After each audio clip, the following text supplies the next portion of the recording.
Hey guys, it's Bree. Welcome back to #BSB. Yes, #BSB. I know it's been a while since I created some business school content for you guys, but #BSB is back. Before I jump into this video, give it a thumbs up because you know you're gonna like it. Subscribe to my channel and follow me on Instagram @SincerelyRare. Now, my last business school related video was about my GMAT update. In this video, we're gonna talk about the MLT MBA prep application process. In my latest video on my life update, I let you guys in on a little secret that I had applied to the MLT MBA prep program and I'm currently waiting on my acceptance. So let's jump right in. To kick this video off, let's talk about what's needed for a prospective student to be eligible to apply to the MLT MBA prep program. Well, for one, you need to be an underrepresented minority. You also need to be in solid academic standing and have a bachelor's degree. On top of that, you need to have at least 1 year of work experience and the ability to travel to 3 in-person seminars throughout the 10-month duration of the program. Also, just a little heads up, applications for fall 2019 are closed, but the application for fall 2020, wow, that sounds really weird. Fall 2020, application for fall 2020 will open in July. So if you missed the deadline to apply, you haven't applied already, be on the lookout for the opening of the application in July. Now we're gonna talk about application requirements. So first things first, let's talk about money, because in order to apply, you need to have some money. This year, the application was $105. When I applied to MLT MBA prep last year, it was $95. So my guess is that the application fee is just gonna keep rising by $10. If it doesn't, great. If it does, I warned you. On top of the application fee, you need to complete the application form. It is pretty lengthy. It asks you like basic information, name, address, where you went to for undergrad, GPA, things of that nature. It does go a little more in depth, but I'm not going to sit here and run through the entire application. Once it opens in July, you'll be able to see it. But again, it is pretty lengthy, so take your time filling it out. You're also able to save your progress as you fill out the application. So honestly, as you complete that, you could be working on other parts of your application simultaneously. So by the time you're ready to hit submit, all of that should be done. But yeah, definitely give yourself time to complete all of the application, honestly. Outside of the application form, you do need to submit test scores. For the GMAT, the requirement is a minimum of 500. But be mindful that in order to be GMAT final, meaning you don't have to go through the hustle and bustle of studying for the GMAT anymore, the GMAT final score is 650. So your goal pre-MLT MBA prep and post-MLT MBA prep is to hit that 650 so you don't have to worry about the GMAT anymore. For the GRE, it's whatever the equivalent amounts to. On top of test scores, you need to submit 4 brief essays, and when they say brief, they are not kidding about brief. There's an optional essay, as it is with regular MBA applications, and also for people who are reapplying to the MBA prep program, you have a required essay to kind of talk about what changed from your last application to this application. And just to go back to that, when I say changes, I mean improvements. What has improved within your application, what has improved within your test scores, what has improved within your professional life, things of that nature you want to touch on in that question. And of course, for this application, you will need to submit a resume and transcript, because as with the business school application process, you will need to submit a resume and a transcript, and also recommendation letters. So you can submit 1 or 2. 1 is mandatory, the second is optional.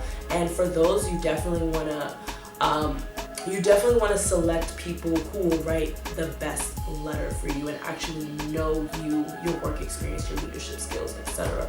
Don't just get a random person to write your recommendation letter, because they'll be able to notice that that person really doesn't know you. Now on to my experience with the process. As I said earlier in this video, I applied last year and also the year before. I applied twice. So my 2016 application, I only paid $95 for my essays, I had an outline of how I wanted to tackle each essay, and when I finally wrote my essays, they were ripped to shreds by another MBA prep applicant, a couple MBA ones, meaning first year MBA students, a couple MLT fellows, and also my Forte MBA launch peer advisor. Everyone pretty much ripped my essays to shreds, which I was hurt by at first because I'm like, wow, were all my essays trash?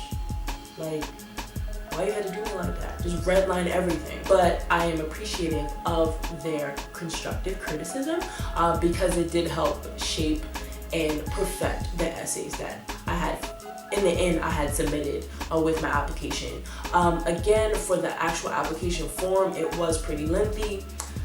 Basically, after like every page, I had to save my progress, come back to it like another day. Do not rush through the application form because, again, they utilize every part of your application to assess your candidacy. Also, with my 2016 application, I did submit a Manhattan Prep practice score, which I should not have. The reason why I went with that score as opposed to the GMAT Prep platform that was created by the test makers is because my Manhattan Prep score was higher. I had a 570. So I assumed it would be okay because Manhattan Prep tests are proven to be harder than the GMAT practice test. So I thought I would get oversight for that, but no, I got oversight in the wrong way. So yeah, aside from that, I had my manager from Oxford University Press write my recommendation letter, and also a colleague that I worked very closely with at WebMD write my second recommendation letter.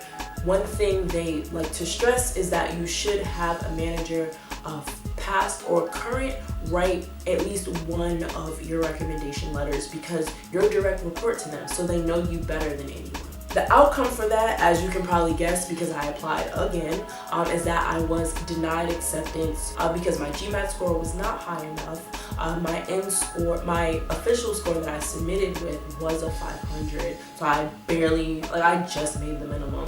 And they also said that I didn't have enough work experience. Or at least I had a good amount of work experience, but it wasn't businessy enough. It didn't focus on accounting, finance, strategy, etc.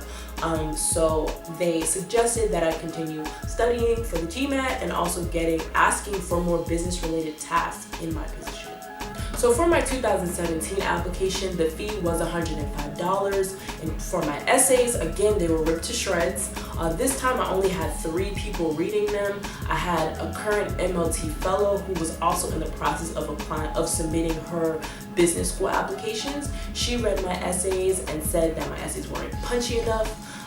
So I had to go back to the drawing board on those.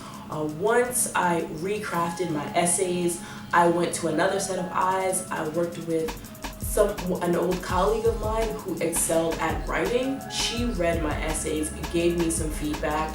I tweaked the essays again, and then I took my essays to a current MBA student who was a year 2, and they spent a lot of time like helping me finalize my essays. And once I had the final versions of my essays, I sent them around to the 3 people that had helped me thus far. I didn't want to have my essays like floating around to a bunch of people because I did that for my 2016 application, and it was just a lot of variations just rolling around. I found it very hard to edit. So I just sent it to those 3 people, and for the most part, they didn't really have any additional feedback on top of what they had already given me. So my final versions were basically clean. I had a couple tweaks here and there in terms of count and maybe rewording a couple things, but for the most part, my essays weren't the headache of this application like they were in 2016. The actual headache was my recommendations and getting my current